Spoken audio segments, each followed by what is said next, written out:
Hello student, मैं आज adjective के बारे में बता रहा हूँ कि जो पार्ट्स ऑफ स्पीच एडजेक्टिव होता है उसके कितने प्रकार होते हैं और किस तरह से उनका प्रयोग किया जाता है। तो हमें ये मालूम है कि एडजेक्टिव का प्रयोग नाउन या प्रोनाउन के लिए प्रयोग किया जाता है। नाउन और प्रोनाउन के बारे में ही उसके बारे में बताता है। एडजेक्टिव का मतलब है किसी नाउन या प्रोनाउन का गुण, दोष, आकार, प्रकार, रंग, रूप बताए, वही एडजेक्टिव शब्द होता है। पहले नंबर पर देखिए लिखा है एडजेक्टिव ऑफ क्वालिटी, जो गुण बताने वाला होता है। गुण अर्थात किसी नाउन और प्रोनाउन का जो गुण बताता है। जैसे इसमें लिखा है सी इज अ वाइज गर्ल। यहां पर देखिए जो गर्ल है उसकी विशेषता बता रहा है कि लड़की कैसी है, वो बुद्धिमान है। तो इस गर्ल की विशेषता बताता है। तो ये नाउन शब्द है, इस नाउन शब्द की विशेषता बताता है। दूसरे वाले में देखिए यहाँ पर लिखा है Ramesh is a good doctor. तो ये डॉक्टर एक नाउन शब्द है और इसकी विशेषता बताता है कि डॉक्टर कैसा है, अच्छा है, अर्थात ये एडजेक्टिव है। तो कौन सा एडजेक्टिव है? जो गुण बताता है, किसी नाउन के बारे में बताता है और उसका गुण बताता है, तो उसकी क्वालिटी बताता है। तो इस तरह से उसका प्रयोग गुण बताने वाला कहा जाता है। अब इसमें देखिए इसका प्रयोग एडजेक्टिव ऑफ क्वालिटी का जो है दो तरीके से प्रयोग किया जाता है। एक होता है, ये लिखा है देखिए एट्रीब्यूटिव्स, और दूसरा लिखा है प्रेडिकेटिव्स। एट्रीब्यूटिव्स का मतलब होता है जिस नाउन या प्रोनाउन की विशेषता बताए उसके ठीक पहले रखा जाए। और दूसरे में लिखा है जब प्रेडिकेटिव यूज होता है, इसका मतलब है जब किसी नाउन या प्रोनाउन की विशेषता बताए तो उस नाउन और प्रोनाउन के पहले न लिख करके उसको बाद में लिखा जाता है और प्रायः वो वर्ब के बाद में चला जाता है। जैसे यहां पर मैंने कुछ उदाहरण देखिए लिखे हैं। ये लिखा है attributives, this is a black cow. देखिए काउ के ठीक पहले रखा हुआ है, अर्थात ये एट्रीब्यूटिव यूज हो गया। काउ के ठीक पहले गाय कैसी है, काली है।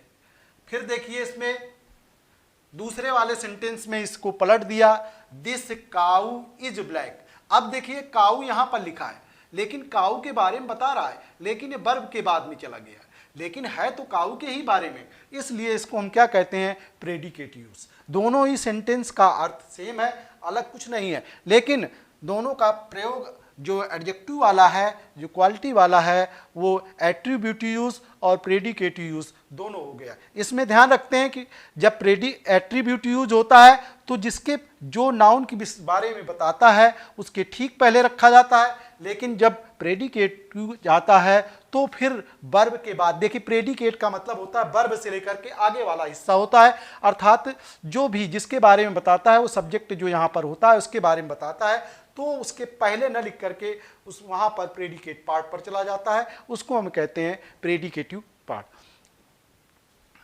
अब दूसरा इसमें उदाहरण ये लिखा है देखिए, he lives in a small house. Small house, house कैसा है, स्मॉल है, तो ये देखिए कौन सा यूज है, एट्रीब्यूटिव्स। इसमें देखिए वही हर हाउस, हाउस इसके देखिए इसमें हाउस के बारे में बताया गया था, हाउस के ठीक पहले आया, हाउस नाउन शब्द है, ठीक पहले आया, लेकिन इसमें क्या है, हाउस तो इधर है, स्मॉल इधर है, तो बताया तो इसी के बारे में जा रहा है। तो ये देखिए हो गया प्रेडिकेटिव यूज और ये हो गया एट्रीब्यूटिव यूज।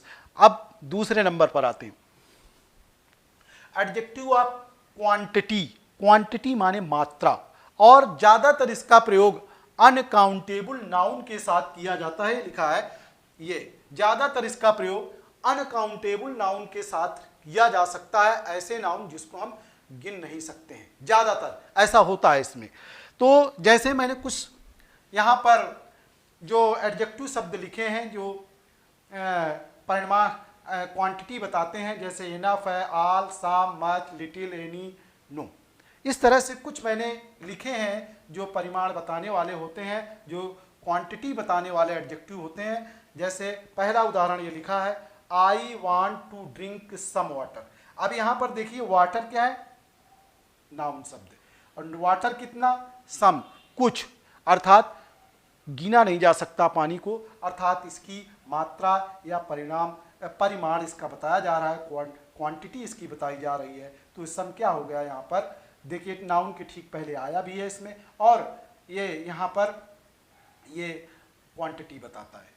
दूसरा sentence, she spent all the money, उसने खर्च कर दिया ऑल द मनी। अब उसके पास में कितना धन है, कितना पैसा है, ये तो मालूम नहीं है, अनकाउंटेबल है। उसके लिए मनी के लिए क्या लिखा है, ये ऑल, और ये क्या हो गया सब्जेक्ट, इसलिए ये क्या काम कर रहा है, एक एडजेक्टिव का काम कर रहा है, जो एडजेक्टिव ऑफ क्वांटिटी दर्शाता है। तो ये हमें ध्यान रखना है।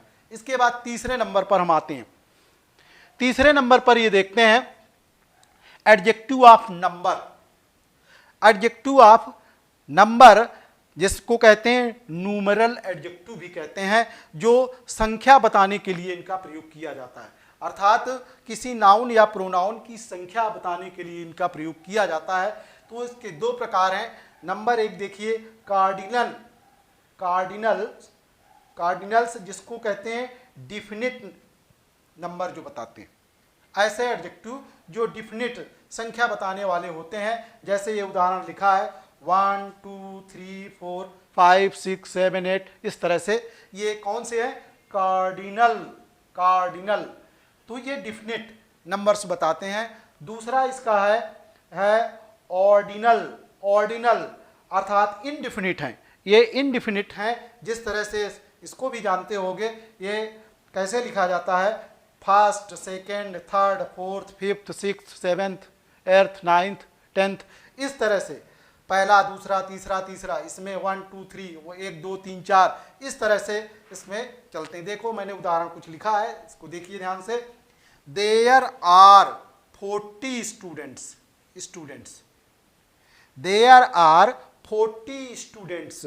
अब स्टूडेंट्स नाउन है, नाउन के पहले देखिए संख्या दर्शाई जा रही है, अर्थात ये डिफिनिट नंबर है, अर्थात कॉर्डिनल है, जो नाउन के पहले 40 आया, इसलिए एडजेक्टिव ऑफ नंबर है ये, जो 40 लिखा हुआ है। दूसरे वाले सेंटेंस में देखिए the students of second row, अर्थात जो दूसरी पंक्ति वाले बच्चे हैं। अब कितने बच्चे हैं उसमें कंफर्म नहीं है, और वीक, वे कमजोर हैं। तो ये देखा यहाँ पर इनडिफिनिट और ऑर्डिनल नंबर, और ये कार्डिनल नंबर। तो ये देखा यहाँ पर इस तरह से, ये रो एक नाउन शब्द है, पंक्ति, और उसके लिए इसका प्रयोग किया। चौथा नंबर है इनडिफिनिट एडजेक्टिव। इनडिफिनिट एडजेक्टिव का मतलब है जो एडजेक्टिव स्पष्ट न करे, संख्या न पूर्ण रूप से बताए, अर्थात इनडिफिनिट रहे, लेकिन वो जो जिस नाउन के लिए या प्रोनाउन के लिए जो भी बताए, वो कैसा नाउन हो, काउंटेबल हो, जिसको हम गिन सकते हैं। जैसे आल, फ्यू, मेनी, नो, सेवरल, कुछ इस तरह से मैंने उदाहरण ये लिखे हैं। देखिए इसमें there are few girls, girls गिनी जा सकती हैं, लेकिन कितनी है ये संख्या अनिश्चित है, वो निश्चित नहीं है, अनिश्चित संख्या है फ्यू गर्ल्स। तो इस नाउन के लिए ये एडजेक्टिव शब्द आया है, जो काउंटेबल नाउन के साथ में इनडिफिनिट। इसी तरह से देखिए all the students are present today. तो ऑल द स्टूडेंट्स, स्टूडेंट के लिए लिखा है ये ऑल, द स्टूडेंट्स ये नाउन है, उसके लिए ऑल का मतलब कितने हैं, गिने नहीं गए हैं, सब, संख्या कितनी है, संख्या नहीं मालूम है, इस तरह से ये इनडिफिनिट आर्टिकल है। All the students are present today, आज जो है सभी विद्यार्थी उपस्थित हैं।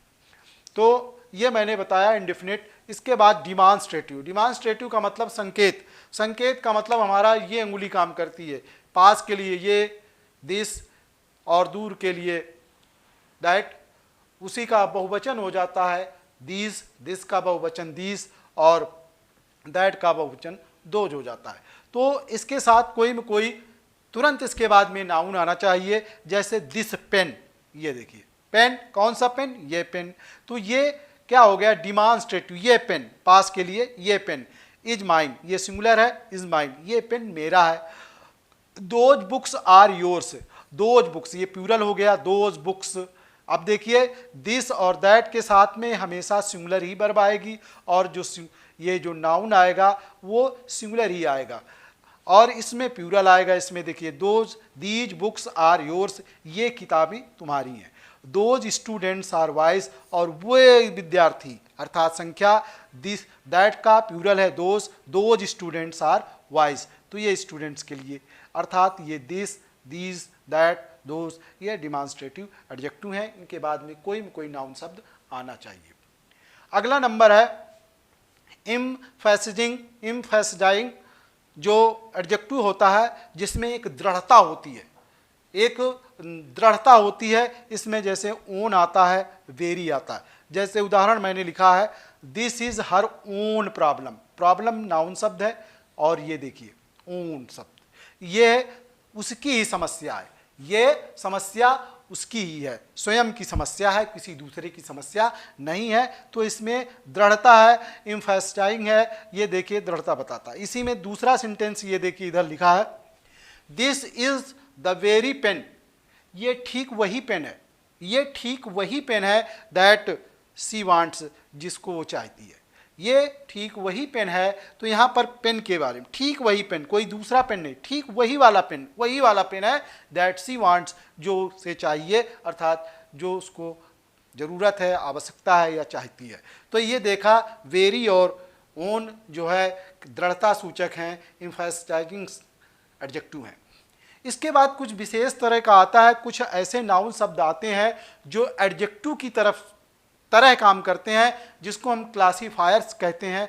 जैसे लिखा है मैंने, उन नाउन्स को कहते हैं क्लासीफायर्स, उन नाउन्स को कहा जाता है जो एडजेक्टिव की तरह से काम करते हैं। जैसे उदाहरण मैंने लिखा है, देखिए the peon opened the college gate. अब देखिए कॉलेज भी आ गया, गेट भी आ गया, कॉलेज भी नाउन है, ये भी नाउन है। अब ये इस नाउन को ये जो है क्वालिफाई कर रहा है, अर्थात ये कॉलेज यहाँ पर एक एडजेक्टिव की तरह से काम कर रहा है, अर्थात ये ऐसा नाउन है जो क्लासीफायर्स के नाम से जाना जाता है, जो एडजेक्टिव की तरह से काम करता है नाउन, काम किसका करता है, एडजेक्टिव का, इसीलिए क्लासीफायर्स के नाम से जाना जाता है कि वो नाउन जो एडजेक्टिव की तरह से काम करे। अब यहाँ पर कॉलेज गेट अर्थात जो गेट कॉलेज का गेट है उसको चपरासी ने खोला, तो यहाँ पर ये एडजेक्टिव की तरह से काम कर रहा है नाउन शब्द। इसी तरह से बहुत से मैंने उदाहरण लिख दिए हैं, वॉल, ब्रिक वॉल, ये देखिए ये एडजेक्टिव का काम करने लग रहा नाउन।